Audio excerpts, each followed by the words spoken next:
अस्सलाम वालेकुम। उम्मीद है कि तुसां सारे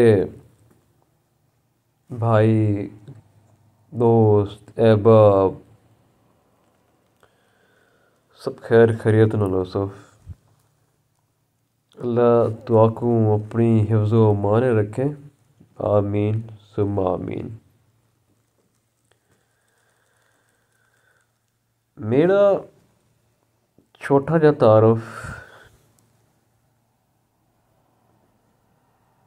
मेरा नाम मोहम्मद जमील।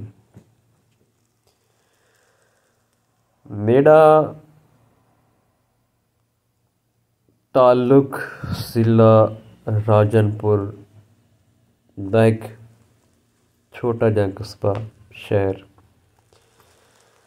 नूरपुर मंझूवाला। तुसां लोगें विचों ज़्यादातर लोग जानदे होसन मेरे शहर को। शायद कि थी सकदे मेरे भी जानदे होवन। अज बैठे बैठे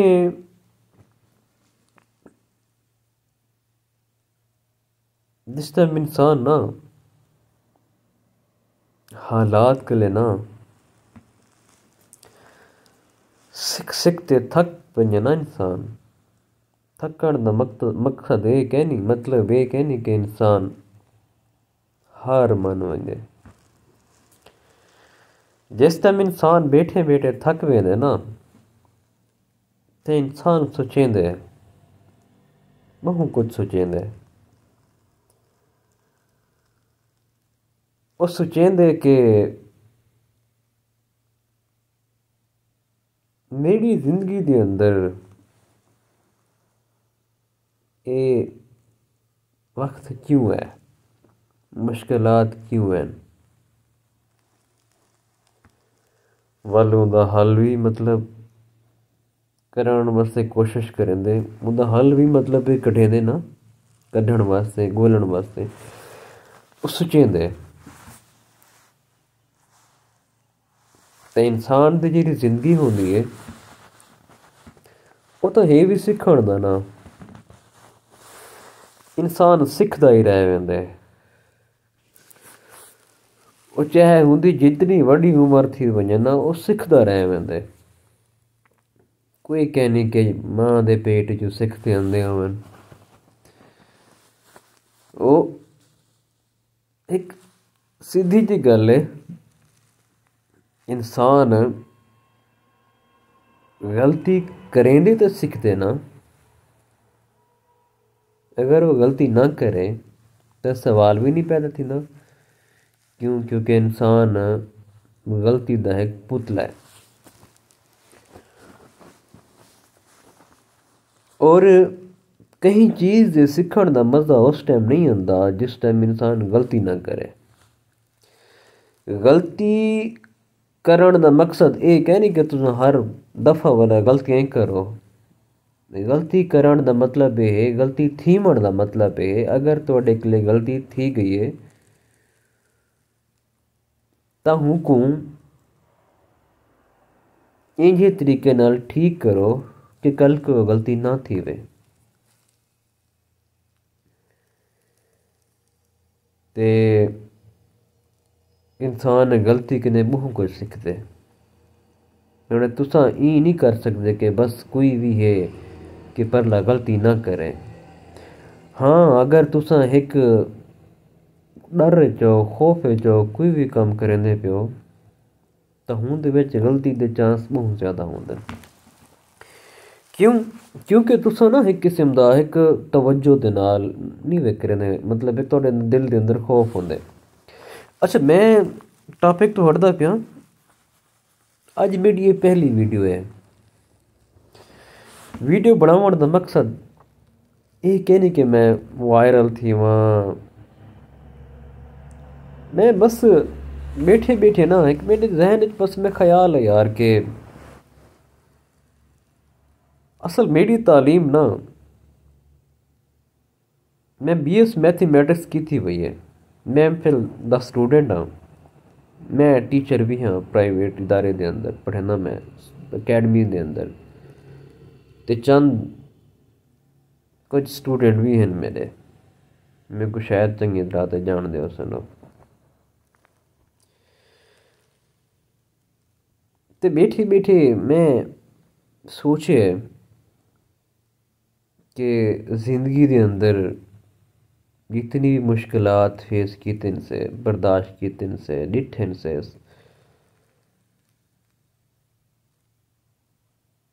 क्योंकि असा जिस टाइम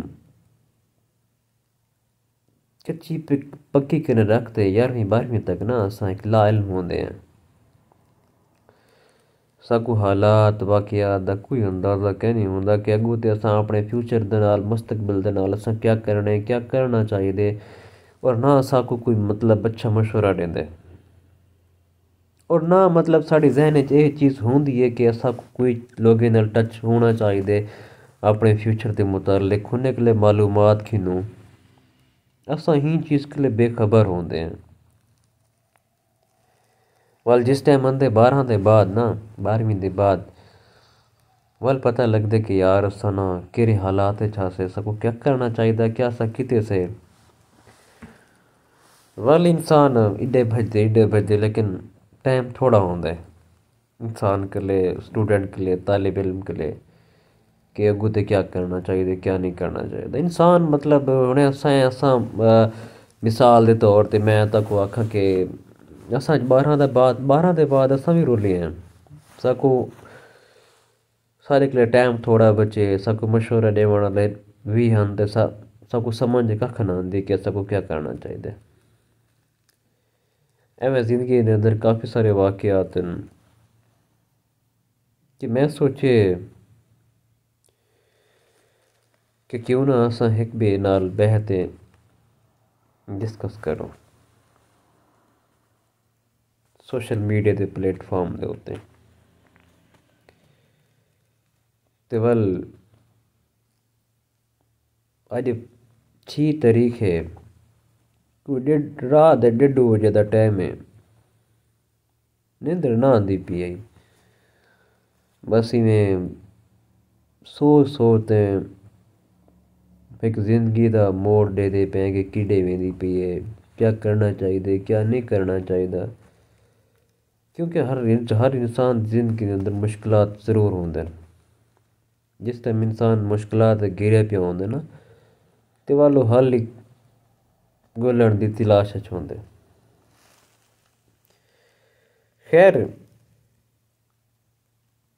शायद कि जिंदगी ਤਾਂ शायद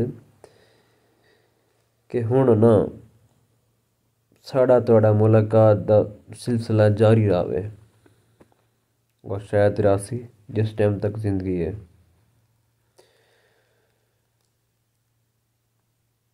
उम्मीद करें ना कि तुहानू काफ़ी कुछ सीखण का मौका मिलसी ते मैं को भी तुहाडे के लिए सीखण का मौका मिलसी असा सोशल मीडिया देखते हैं लोग पैसे वास्ते पैसा कमाने वास्ते क्या तो क्या मतलब इनके एक्टिविटीज़ करें सरगर्मियाँ करें शोबे इख्तियार करें करने चाहिए पैसे तो बगैर कोई चीज़ क्या नहीं मगर साढ़े सोशल मीडिया प्लेटफॉर्म दे होते हैं सीखण वास्ते सिखाने वास्ते बहुत घट मवाद है लोगों को रहनुमाई करने वास्ते तो मैं सोचे यार बस थोड़ा जा टाइम 10-15 मिनट साकू मेकू ते तुआकू भी अपने ते अपने बच्चे बहने फिरावे वास्ते थोड़ा सोचना चाहिए वल मैं सोचे कि बस गपशप थी भी नहीं रासी कुछ मैं अपने ख्यालात इजहार करे सा कि कुछ तुसा भी अपने ख्यालात का इजहार करे सो इवें कुछ तो भी सीखण का मौका मिल सी तो कुछ मेरे को भी सीखण का मौका मिल सी। मैं अपनी तालिब इल्मी दे मुश्किलात तक भी दसे सन, तुसां अपनियां भी दसणन। गपशप थींदी रहसी, मालूमाती वीडियोज़ मिलते रहे सन। अपना ख्याल किता करो, दुआ किता करो कि साड़ा मुल्क पाकिस्तान हमेशा शाद ते आबाद रहे। अल्लाह पाक ही मुल्क दे अंदर सच्चे ते पक्के ते अच्छे हुक्मरान अता फरमावे, ते ही मुल्क दे अंदर गुरबत दूर थीवे। कोशिश किता करो अपने इर्द गिर्द गरीबों का खास ख्याल रखा करो। थी सकदे हुन दे मुहाबे तक मज़ीद कुछ अल्लाह पाक अता फरमावे और ज़रूर अता फरमेसी। मिलते हैं अगले गपशप दे अंदर। हुण मेरे को दियो इजाज़त। तुहाडा टाइम में कुछ वक्फ करवाया, उहदे वास्ते माजरत। अगर ताको कुछ सीखण का मौका मिले तो शायद ज़ाया ना थिया उसी टाइम। अगर समझ दो कि तुहाडा टाइम मैं ज़ाय किते, उहदे वास्ते मैं माजरत करना। ते अंदा मोहतात रहा सारी वीडियो देखने के लिए। अगर ताको लगे कि वीडियो देखण दा कुछ ना कुछ फायदा थे ते वल कट्ठे हों। अल्लाह ताको भी खुश रखे, तुहाडी मुश्किलातां भी दूर करे, ते हर इंसान दी मुश्किलातां दूर करे अल्लाह पाक। मिलते हैं वत इंशाअल्लाह। अस्सलाम वालेकुम।